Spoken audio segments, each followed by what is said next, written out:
Hyderabad police station యొక్క సరిహద్దులపై పంచాయతీ జరుగుతుంది.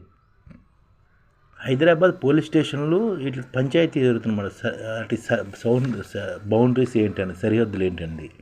For example చూస్తుంటే హైదరాబాద్ కమిషనరేట్ పరిధిలోని లాలాగూడ పిఎస్ ఉంది, పోలీస్ స్టేషన్ ఉండగా తుకారాం గేట్ పిఎస్ మల్కజ్గిరి పరిధిలో చేరింది. Lalaguda police station Hyderabad, Tukaram gate PS police station Malkajgiri అన్నమాట. తుకారాం గేట్ పరిధిలోని అడ్డగుట్ట చుట్టుపక్కల ప్రాంతాలకు లాలాగూడ పోలీస్ స్టేషన్లో కలపడం పూర్తిగా అనాలోచితనీయం. తద్వారా ప్రజలు కూడా ఇబ్బంది పడుతున్నారు అన్నమాట. లాలాగూడ పోలీస్ స్టేషన్కు రవాణా సౌకర్యం లేదు. ఫిర్యాదులు చేయడానికి వెళ్తే ప్రైవేటు వాహనాలు ఆశ్రయించాల్సి వస్తుందన్నమాట. లాలాగూడ పోలీస్ స్టేషన్ ఎంతో దూరంలో ఉంది, తుకారాం గేట్ పోలీస్ దగ్గరలో ఉంది. అది కూడా చూసుకోవాలన్నమాట. హైదరాబాద్ కమిషనరేట్ పరిధిలోని ఇటీవల పునర్విభజన సందర్భంగా Balapur, Adibatla police station future city commissionerate దగ్గరగా ఉంటాయి. ఈ పిఎస్లు కేవలం 5 నుంచి 10 కిలోమీటర్ల పరిధిలోనే ఫ్యూచర్ సిటీ కమిషనరేట్ ఉండగా, కానీ వీటిని హైదరాబాద్ కమిషనరేటు 20 కిలోమీటర్ దూరంలో ఉంటుంది.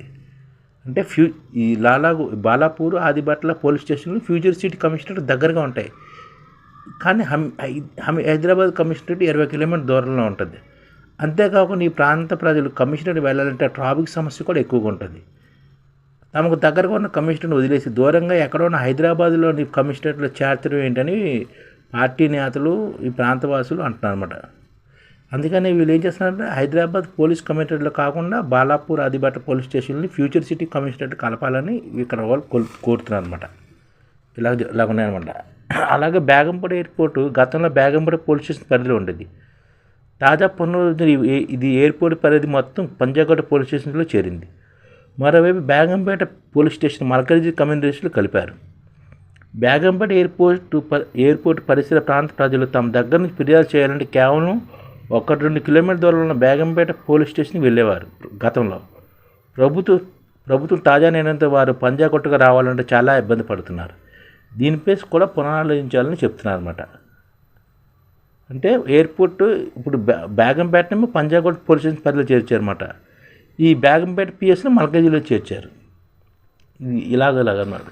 సరిహద్దుల స్పష్టత తగ్గిందనమాట, అది చెప్తున్నారు. ఫ్యూచర్ సిటీ ఆనుకుని ఉన్న శంషాబాద్, ఆదిపట్ల, మహేశ్వరం నియోజకవర్గంలోని పలు ప్రాంతాల్లోని హైదరాబాద్ పోలీస్ కమిషనర్లు కలిపారన్నమాట. ఈ పనులు ప్రతిపాదింగా స్థానిక పిఎస్ నుంచి కమిషనరేట్కు ఉండే దూరాన్ని తీసుకున్నారా, లేక ఇది ఇంకేదైనా సాంకేతిక కారణాలు ఉన్నాయా అని పోలీసు అధికారులకి అందచెక్కట్లేదు. సైబరాబాద్ కమిషనరేట్ పరిధిలోని బాలానగర్, మాదాపూర్ జోన్లను తీసేసి కొత్తగా శేర్లింగంపల్లి, కూకట్పల్లి జోన్లు ఏర్పాటు చేశారు. కూకట్పల్లి జోన్లో మాదాపూర్, రాయదుర్గం పిఎస్లను కలపడంపై అభ్యంతరాలు కూడా వస్తున్నాయి. ఈ 2 ఐటీ కారిడార్ పరిధిలో ఉన్న ముఖ్యమైన పోలీస్ స్టేషన్ కలపడం మీద పోలీస్ సిబ్బంది సైతం పెదవిరుస్తున్నారు. ఐటీ కారిడార్ పరిధిలోని ప్రాంతాలను ఒకే పోలీస్ స్టేషన్ జోన్లోని ఉంచకుండా కూకట్పల్లిలో కలిపారని వ్యాఖ్యానిస్తున్నారు అన్నమాట. హైదరాబాదు, మల్కజ్గిరి కమిషనరేట్ల మధ్య నార్త్ జోన్ విభజన ఎంత వింతగా ఉందంటే అధికారులే చాలా గోలాడుతున్నారన్నమాట. గోపాలపురం మార్కెట్ పిఎస్ను మల్కజ్గిరిలో కలిపారు. సికింద్రాబాద్ రైల్వే స్టేషన్ గతంలో గోపాలపురం పరిధిలో ఉండగా ప్రస్తుతం 3 కిలోమీటర్ దూరంలో ఉన్న చిలకలగూడ పిఎస్లో కలిపారు. గాంధీ ఆసుపత్రి తమ పరిధిలో ఉందని కొత్తగా సికింద్రాబాద్ స్టేషన్ చేర్చడం సవాలుగా మారుతుందని కొందరు అంటున్నారు. ఫ్యూచర్ సిటీ కమిషనరేట్ పరిధిలోని ప్రాంతాలను పరిధి కూడా స్థానికులు ఆందోళన వ్యక్తం చేస్తున్నారు.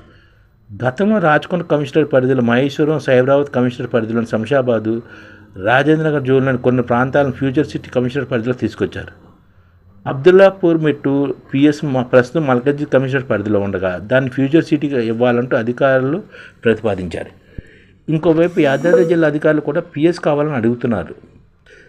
సైబరాబాద్ కమిషనరేట్ పోలీస్ స్టేషన్లు తగ్గిపోవడంతో తమకు కొన్ని ఇవ్వాలని అక్కడ అధికారులు కూడా అడిగినట్టు సమాచారం. లాలాగూడ పోలీస్ స్టేషన్ పరిధిలోని అడ్డగొడ్డ డివిజన్ పరిధిలోని ప్రాంతాలన్నీ తిరిగి గతంలో మాదిరిగానే తుకారాం గేట్ పిఎస్లో కలిపేందుకు నోటిఫికేషన్ కూడా జారీ చేయడానికి ప్రయత్నాలు కూడా చేస్తున్నామని స్థానిక పోలీసు ఉన్నతాధికారులు కూడా చెప్తున్నారు. కమిషనరేట్ పునర్విభజన తాజా మార్పులు ఎమ్మెల్యేలు, ప్రజాప్రతినిధుల నుంచి అభ్యంతరాలు కూడా వ్యక్తమవుతున్నాయి. మైసూరు నియోజకవర్గంలో పలు ప్రాంతాలను హైదరాబాద్ కమిషనరేట్ కలపడం, రాజేంద్రనగర్ ప్రాంతాన్ని హైదరాబాద్ కమిషనర్ పరిధిలో తీసుకురావడంపై స్థానిక ప్రజాప్రతినిధులు కూడా అభ్యంతరం చెప్తున్నమాట. ఈ విధంగా గందరగోళంగా ఉందని చెప్తున్నారు. సిబ్బంది కేటాయింపులోనూ ఇదే ప్రాబ్లం ఉందన్నమాట. హైదరాబాదు, సైబరాబాదు, రాచకొండ ఫ్యూచర్ సిటీలు కమిషనరేట్లు ఏర్పాటు చేసిన సిబ్బంది కేటాయింపుల విషయంలో మటుకు ఇంకా తర్జన భర్జనలు జరుగుతున్నాయి అన్నమాట. ఇప్పటి వరకు రాచకొండ సైబరాబాద్ పరిధి భారీగానే ఉండేది. దానికి అనుగుణంగా ట్రాఫిక్ విభాగంలో 2 చొప్పున డీసీపీలు ఉండేవారు. పునర్విభజన తర్వాత మల్కాజ్గిరి సైబరాబాద్ కమిషనర్ పరిధి పోలీస్ స్టేషన్ సంఖ్య భారీగా తగ్గింది. గతంలో సైబరాబాద్లో 44 పోలీస్ స్టేషన్లు ఉండగా ఇప్పుడు 22 పోలీస్ స్టేషన్గా పరిమితం చేశారు. హైదరాబాద్ తర్వాత అంతే స్థాయిలో సైబరాబాద్ను పరిశ్రమగా తీసుకున్నామంటున్న పోలీసు ఉన్నతాధికారులకు ఈ విషయం పెద్దగా షాక్ ఇచ్చింది. సైబరాబాద్ ట్రాఫిక్ విభాగం జాయింట్ కమిషనర్ స్థాయి అధికారి బాధ్యుడిగా ఉండేది. తాజా మార్పులతో ఆ పోస్టును సరెండర్ చేసి డీసీపీలతో ఈ విభాగాన్ని కొనసాగిస్తున్నారు. ఈ 2 కమిషనరేట్లో చెరో 6,000కు పైగా సిబ్బంది ఉండేవారు. కానీ పరిధి తగ్గడం సిబ్బంది తగ్గించి ఇతర కమిషనర్లు సర్దుబాటు చేస్తున్నారు అన్నమాట. సిబ్బంది కేటాయింపు సంబంధించి అదనపు డీజీ చైర్మన్గా 8 మందితో ఒక కమిటీని కూడా ఏర్పాటు చేశారు. 4 కమిషనరేట్లకు అవసరమైన మానవ వనరుల ప్రతిపాదనను సమన్వయం చేసుకునే బాధ్యతను మైసూరు డీఎస్పీకి అప్పచెప్పారన్నమాట. ఈ విధంగా హైదరాబాద్ పోలీస్ స్టేషన్లో సరిహద్దు పంచాయతీ ఉందన్నమాట. దీన్ని అన్నిటి గుర్తుంచుకొని మనం ప్రభుత్వం చక్కగా ప్లాన్ చేయాలన్నమాట. ఇది అందరికీ తెలియాలని చెప్తున్నాం.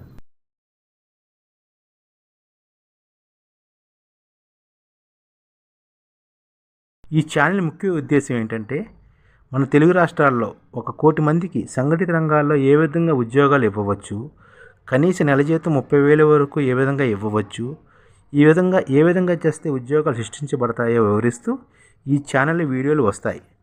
అలాంటి వీడియోలు మీకు కావాలంటే మన ఐడిఎఫ్ భాస్కర్ ఛానల్ని సబ్స్క్రైబ్ చేసుకోండి. ఐడిఎఫ్ అంటే ఇండియన్ డెవలప్మెంట్ ఫోర్స్.